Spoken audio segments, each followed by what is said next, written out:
আমার বাবা মাকে রেখে প্রতি রাতে বাহিরে যেত, কিন্তু কেন যেত তা মাকে বলতো না।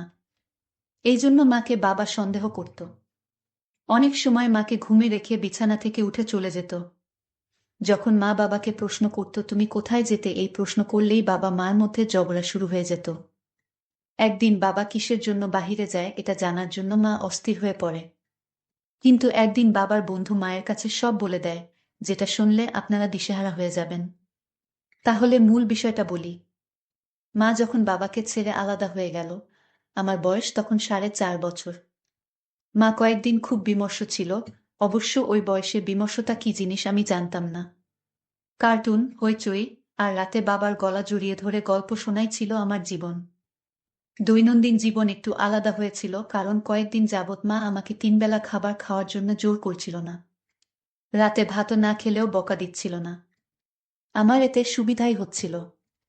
কিন্তু বাবা রাতে গল্প বলছিল না, এসেই শুয়ে পড়তো, এইটাই আমাকে একটু কষ্ট দিত।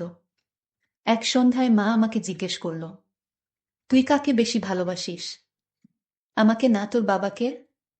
শিশু বয়সে এই অদ্ভুত প্রশ্নের উত্তর আমার জানা ছিল না, কারণ ভালোবাসা বোঝার মতো বয়স আমার হয়নি।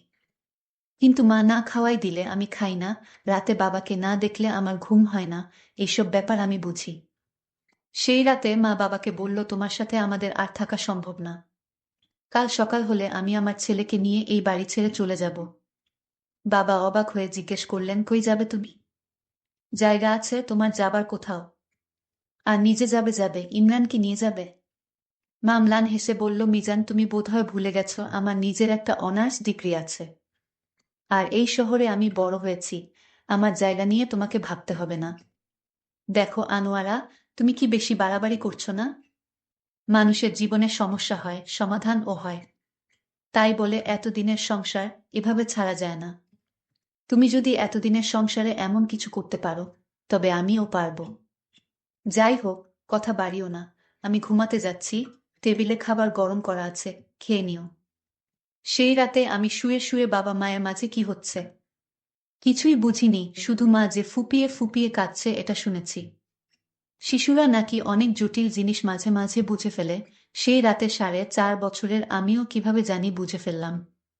আমাদের তিনজনের ছোট্ট এই ঘরটা আর আগের মতো নেই, কোথাও গোলমাল, বড়সড় একটা গোলমাল হয়েছে।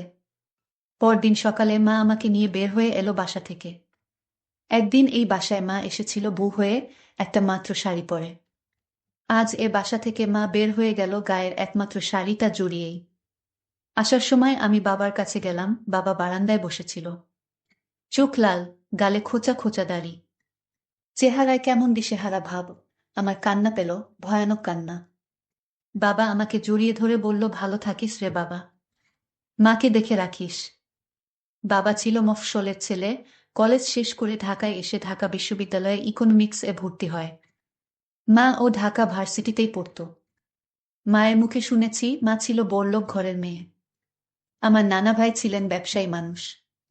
দুই ভাই বোনের মধ্যে মা ছিলেন ছোট। সেই তিনি হঠাৎ দেখায় নিজ ভার্সিটির 1 বছরের সিনিয়রের প্রেমে পড়লেন।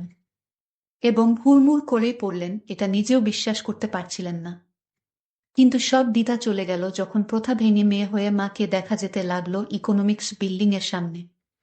একদিন ভয়ে ভয়ে মা একটা চিঠি লিখল, এরপর বাবাকে সামনে পেয়ে ডাক দিল, ভাইয়া শুনুন, বলে চিঠি হাতে দিয়ে রিকশায় উঠে চলে এলো। এরপর 2 দিন মা ভার্সিটিতে যায়নি। তৃতীয় দিন যখন ক্লাসে ঢুকতে যাবে, দেখে বাবা তার ডিপার্টমেন্টের সামনে দাঁড়ায় আছে। বাবা ডাক দিল, এই মেয়ে, কি যেন নাম, আনোয়ারা, এদিকে আসো। মা বলল, আমার ক্লাস আছে। বাবা ধমক দিল, এদিকে ডাকছি না। মা এলে বাবা বলল, রিকশায় ওঠো। কেন? এত প্রশ্ন কিসের? উঠতে বলেছি, ওঠো। রিকশা নিয়ে তারা উত্তরা মোড়ে গেল। বাবা জিজ্ঞেস করল, কি খাবা? কাচ্চি না তেহারি? মা বলল, আমি বাইরের খাবার এত খাই না। বাবা বলল, আজব যন্ত্রণা হলো, এখন থেকে অভ্যেস করো। আমি বাইরের খাবারই খেয়ে বেড়াই। আর পড়ালেখা করো না নাকি? বাংলার ছাত্রী হয়েও এক প্রেমপত্রে 9টা বানান ভুল করেছ।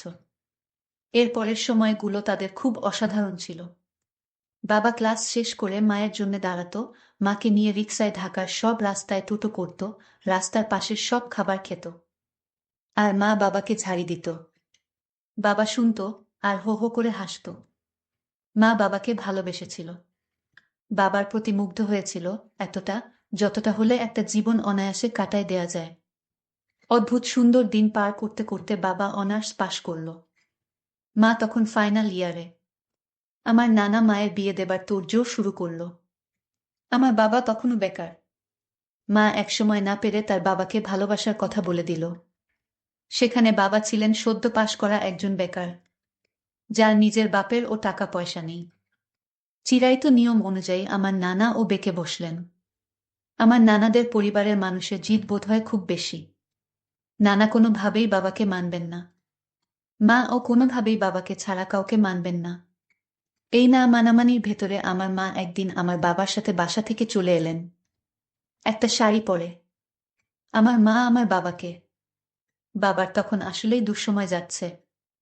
চাকরির জন্য হন্যে হয়ে ঘুরছেন, ঢাকা শহরে টিকে আছেন, 2-3টা টিউশনির উপর ভর করে। বাসা থেকে টাকা চাইতেও লজ্জা পান। আমার মা চুপচাপ বসে আছেন। আমার শক্ত সামর্থ্য বাবা জীবনে এই প্রথম কাঁদলেন আমার মায়ের সামনে। তিনি কাঁদলেন মাকে একটা শাড়ি দিতে পারেননি তাই। তিনি কাঁদলেন মাকে নিয়ে এমন চিলে কোঠায় কাটাচ্ছেন তাই। আমার মা শক্ত করে বাবাকে বললেন, মিজান, সারা জীবন আমি তোমারই থাকব, শুধু তুমি এমন থেকো। বিয়ের পর মা এক অন্য জগতে এসে পড়লেন, কিন্তু সামলে নিলেন খুব চমৎকারভাবে। বাবা ছোট একটা চাকরি জোগাড় করে ফেললেন। সারাদিন অফিসে খাটাখাটনি করে এসে দিন শেষে মায়ের সাথে খেতে বসতেন। সারাদিনের সব জমানো কথা মাকে বলতো বাবা। মা সেই মুগ্ধতা নিয়েই বাবার কথা শুনত। সংসারের অভাব ছিল অনেক কিছুর, ভালোবাসার অভাব ছিল না। মা ভাবত এমন একটা জীবন সে চেয়েছে চিরদিন, আর বাবা মায়ের মতো কাউকে পেয়ে অবশ্যই ভাগ্যবান ছিল। সময় আগাতে থাকলো, অবস্থার পরিবর্তন হতে থাকলো। গল্প উপন্যাসের মতো একদিনে কোটিপতি হয়ে যাওয়া নয়, তবে বাবা খুব ভালো একটা চাকরি পেল, সম্মান আর টাকা দুটোই ছিল। এর মাঝে এত বছরের ভালোবাসার চিহ্ন হিসেবে আমি এলাম পৃথিবীতে। আমি বলেছিলাম ভালোবাসার অভাব আমাদের পরিবারে ছিল না। বাবা কোনোদিন আমার আর মায়ের প্রতি একটু অবহেলা করতেন না। কিন্তু কথায় আছে, কোনো কিছুর অভাব না থাকাটাই একটা বড় অভাব। কোনো এক দিয়ে আমাদের সংসারে বোধ হয় সেই অভাবটুকুই হানা দিল। সবকিছু খুব ভালো ছিল, কিন্তু কেন যেন আগে থেকে কিছু একটা বদলেছিল। বাবা ব্যস্ত হয়েছিল অনেক, রাতে হয়তো আসতে কোনোদিন এতই দেরি হতো যে মা ঘুমিয়ে যেত। আমার মা সব ছেড়ে বাবার সাথে এসেছিল। সে বাবার কাছে কিছু চায়নি, শুধু চেয়েছিল বাবা তাকে সারা জীবন সেই প্রথম দিনের মতো মুগ্ধ করে যাক। আমার বাবা প্রতিজ্ঞা করেছিল মাকে কোনোদিন কোনো কিছুর অভাব বুঝতে দিবে না। সেই প্রতিজ্ঞা রক্ষা করতে গিয়ে সে সেটা থেকেই দূরে চলে গেল, যার জন্য আমার মা সব থেকে কষ্ট পেয়েছিল। মায়ের তবুও অভিযোগ ছিল না, কারণ আমার বাবা মার ভালোবাসার কমতি ছিল না। মানুষের মন হলো জগতের বিচিত্রতম জিনিস। তাই লেখক বলেছিলেন, মানুষ বেঁচে থাকে বদলায়, ক্ষণে ক্ষণে বদলায়। আমার বাবাও হয়তো বদলে গেছিল একটু আধটু, কিংবা কে জানে, হয়তো অনেকখানি। আমার মায়ের চোখের দিকে তাকিয়ে কতদিন ভালোবাসার কথা বলেনি, কতদিন নিজে থেকে বলেনি তোমাকে ভালোবাসি, বা আমাদের পুরনো কথাগুলো মনে পড়ে। আমাদের প্রতি, মায়ের প্রতি তার দায়িত্ব অবহেলা ছিল না। কিন্তু সেইখানে কেমন একটা অবহেলা আসতে লাগলো, যেখানটায় সব থেকে বেশি যত্ন নেওয়া দরকার। বাবাকে নিয়ে কিছু উড়ো কথা মা শুনতে পেল। মা বিশ্বাস করতে পারত না। এক দুপুর বেলা মা নিশ্চিত হল, তার ভালোবাসার মানুষটার কাছে সে পুরনো হয়ে গেছে। তাই এত বছর পরে সেই মানুষটা আজ এমনভাবে পাল্টে যেতে লাগলো। মা বাবাকে এরকম সন্দেহ করতে, কিন্তু সত্যি কি তাই? আয়নার সামনে বসে সারা দুপুর আমার মা কেঁদেছিল। আমি কিছু বুঝতাম না। আমি মনের সুখে কার্টুন দেখছিলাম। পরের দিন সকালে এক কাপড় পরে মা বের হয়ে এলো আমায় নিয়ে। সেই ঘর থেকে, যে ঘরে ভালোবাসার অধিকার নিয়ে সব ছেলে মা এসেছিল, যে ঘরের প্রতিটা কোণে তার মমতার ছাপ মিশে রয়েছে। চিরকাল ভয়ানক জেদি মা আমার নানার বাসা থেকে বের হয়ে এসেছিল একদিন, আর ফেরেনি। অনেক বছর পর আবারও বাসা থেকে বের হয়ে এলো। আমি আর মা ছোট একটা ভাড়া বাসায় উঠলাম। সেই বাসায় অতি দর্দি এমন মানুষের দেখা পাওয়া যেতে লাগলো। আর এক শ্রেণীর খালা টাইপ মহিলারা আসতো, যারা ইনিয়ে বিনিয়ে কেঁদে শেষে সার কথা এটাই বলতো যে তাদের হাতে ভালো পাত্র আছে, চাইলে বিয়ে করে নিতে পারে। আমার মা চুপচাপ শুনত, কারণ সে জানে এই বঙ্গদেশে মেয়েদের এমন অবস্থাতেই পড়তে হয়। ঢাকা বিশ্ববিদ্যালয় থেকে বাংলায় অনার্স করা আমার মা চাকরি খোঁজেননি কখনো। তার সবটা জুড়ে ছিল তার সংসার। এখন সেই সংসারকেই আগায় নিতে একটা চাকরি জোগাড় করলেন, বেসরকারি কলেজের শিক্ষক। আমাদের দিন ভালোই যাচ্ছিল। মা আগের মতো আমাকে অতি জোর করেন না কিছুতে। অনেক বেশি চুপচাপ হয়ে গেছেন। আমি মিছু করি সেই রাগী এবং মমতাময়ী মাকে। আমি রাতে ঘুমুবার সময় মিছু করি সেই বাবাটার রাতে গল্প করার মানুষটাকে। এভাবে মাসখানিক যাবার পর এক বিকেলে অবাক করা এক জিনিস দেখলাম। আমাদের বাসার সামনে আমার বাবা দাঁড়িয়ে আছেন, কিন্তু আমার রাজপুত্রের মতো বাবাকে চেনা যায় না। গাল ভেঙে গেছে, ক্লান্ত শ্রান্ত দেখাচ্ছে, যেন কতকাল ঘুমায় না। আমি দৌড়ে গিয়ে বাবার কাছে গেলাম। বাবা 2 হাতে খেলনা আর অনেক খাবার এনেছিল। সেগুলো ফেলে দিয়ে হাউমাউ করে আমাকে জড়ায় ধরে কাঁদতে লাগল। চেয়ারে চুপচাপ বাবা বসে আছে, আমাদের নতুন বাসায়। মা আমাকে অন্য ঘরে যেতে বলল। আমি পর্দার আড়ালে গিয়ে দাঁড়ালাম। বাবা মাকে বলতে লাগলো, আনোয়ারা, আমি সরি। তোমরা যাবার পর দিন থেকেই আকি বুঝেছি আমি ভুল ছিলাম। সবটা আমার অপরাধ। আমি সারা জীবন তোমাকে চাইতাম। আমি যে কতটা চাইতাম, কতটা চাই তোমার থেকে বেশি কে জানে। আনোয়ারা, প্লিজ ফিরে চলো, প্লিজ। আমি ঘুমাতে পারি না। আমি এই এতগুলো একটু একটু করে পাগল হয়ে যাচ্ছি। মা শান্ত হয়ে সব শুনল, তারপর বলল, মিজান, আমি বিয়ের রাতে তোমাকে বলেছিলাম তোমাকে ছাড়া আমি একদিন ও বাঁচব না।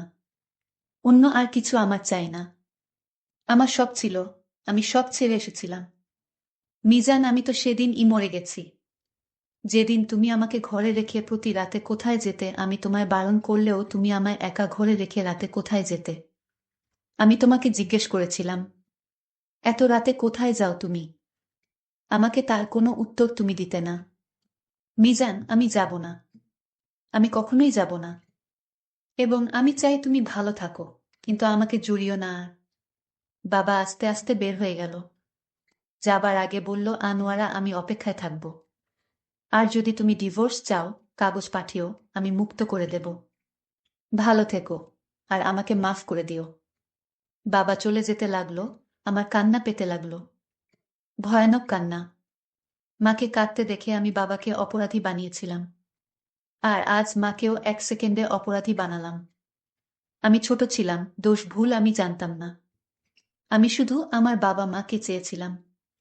বাবা প্রতি মাসে আমার আর মায়ের খরচের জন্য ভালো পরিমাণ টাকা মায়ের অ্যাকাউন্টে দিত। মা একটা পয়সাও ব্যবহার করতেন না, কিন্তু বলতেন, তোর বাবা তোর জন্য দেয়, তা তোর জন্য থাক, যাতে আমাকে দোষ না দিস কোনদিন। আমাকে বড় করা থেকে শুরু করে পড়ালেখা শেষ করানো পর্যন্ত একটা টাকাও বাবার হতে নেননি। আর আমার বাবা ওদিকে টাকা পয়সা সব স্ত্রী পুত্রের নামে দিয়ে অপেক্ষায় আছেন, অসীম অপেক্ষা। আজ কতগুলো বছর, আজ প্রায় 20 বছর হয়ে গেল। মা বাবা আলাদা থাকেন। বাবা মা চলে আসার পরেই বুঝতে পারেন তার ভুল। সেই থেকে তিনি আজও অপেক্ষায় আছেন, কোনো একদিন মা হুট করে চলে আসবে। আজ 20 বছর হয়ে গেল বাবা মা আলাদা। আমার বয়স এখন 25। আমার মাকে আমি জিজ্ঞেস করলাম, মা, তুমি বাবাকে এভাবে কষ্ট দিচ্ছ কেন? আমায় তাছাড়া তোমরা আলাদা হলে কেন? ছেলের কথার উত্তরে বললাম, দেখ বাবা, তোমার বাবা প্রথম দিকে আমার সাথে ভালোই ছিল, কিন্তু প্রতি রাতে আমায় রেখে কোথায় জানি যেত। আমি জিজ্ঞেস করলে সে উত্তর দিত না। আমার সাথে ঝগড়া করত। আমি এই প্রশ্ন করলেই ঝগড়া করত আমার সাথে। কিন্তু এই রসহ্য আমায় জানাতে দিত না, আর তাই তোমার বাবাকে আমি সন্দেহ করতাম। আমি বললাম, মা, তুমি আবার বাবার বাসায় চলো। বাবা তো আমার রোজ খবর সব রাখে, টাকা পয়সা দিয়ে হেল্প করে।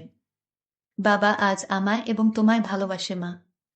আমার বলল, কোনোদিন সম্ভব না। আমি যতদিন পর্যন্ত না জানতে পারবো এই রহস্য, ততদিন পর্যন্ত আমি তোমার বাবার কাছে আমি যেতে পারবো না। হঠাৎ করে আমার মোবাইলে একটা কল আসে। একজন বলতে লাগলো, তোমার বাবা হাসপাতালে আছে। তোমরা তোমার বাবাকে বাঁচাতে চাইলে হাসপাতালে চলে এসো। আমি বললাম, মা, বাবার কি হয়েছে, চলো হাসপাতালে যাই। মা তখন আমায় নিয়ে হাসপাতালে রওনা দিল। রাস্তায় বাবার এক বন্ধুর সাথে মায়ের দেখা হয়। উনি মাকে জিজ্ঞেস করলেন, আপনি আমার বন্ধুকে এত বড় কষ্ট কেন দিলেন? আমার বন্ধু তোমার কাছে কি দোষ করেছিল? আমি তো সবই জানি। আপনি আমার বন্ধুকে সন্দেহ করতেন। আপনি ভাবছেন আমার বন্ধু রাতে কোথায় যেত। আমার কাছ থেকে আজ সব শুনে নিন। আমি বিদেশে ছিলাম, তাই আপনাদের মধ্যে এত কিছু হয়ে গেছে জানতাম না। আপনার স্বামী যে অফিসে চাকরি করত সেই চাকরি থেকে বহিষ্কার করে দিয়েছিল, কারণ আপনার স্বামীর বিরুদ্ধে একটা মেয়ে মিথ্যা অভিযোগ দিয়েছিল। আপনার স্বামীর বিরুদ্ধে একজন মিথ্যা অভিযোগ করেছিল। আপনার স্বামী নাকি যারা চাকরি নিতে চায় তাদের কাছ থেকে নাকি ঘুষ নিত। এটা করেছিল অন্য একজন, কিন্তু দোষটা আপনার স্বামীর উপর চালিয়ে দিয়ে সে বেঁচে গেল। চাকরি চলে গেল আপনার স্বামীর। এই জন্য তার চাকরি চলে গিয়েছিল। আপনার স্বামী চাকরিহারা হয়ে পাগলের মতো হয়ে গিয়েছিল। আর এটা আপনাকে জানায়নি, কারণ আপনি অনেক কষ্ট পাবেন তাই। আপনার কাছে সে ছোট হতে চায়নি। কিন্তু সংসার চালাতে হলে তো আপনার স্বামীর কিছু একটা করতে হবে। সে যেহেতু কলেজের শিক্ষক, তাই দিনে সে কোনো রাস্তার কাজ করাতে তার লজ্জা লাগত। আর তাই প্রতি রাতে আপনার স্বামী রাতে কুলিগিরি করে রাতে 1000 টাকা ইনকাম করত। আর সেই ইনকাম দিয়ে আপনার সংসার চালাতো।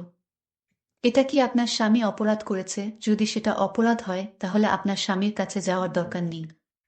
এই কথা শোনার পর হাউমাউ করে কেঁদে দিল আমার মা।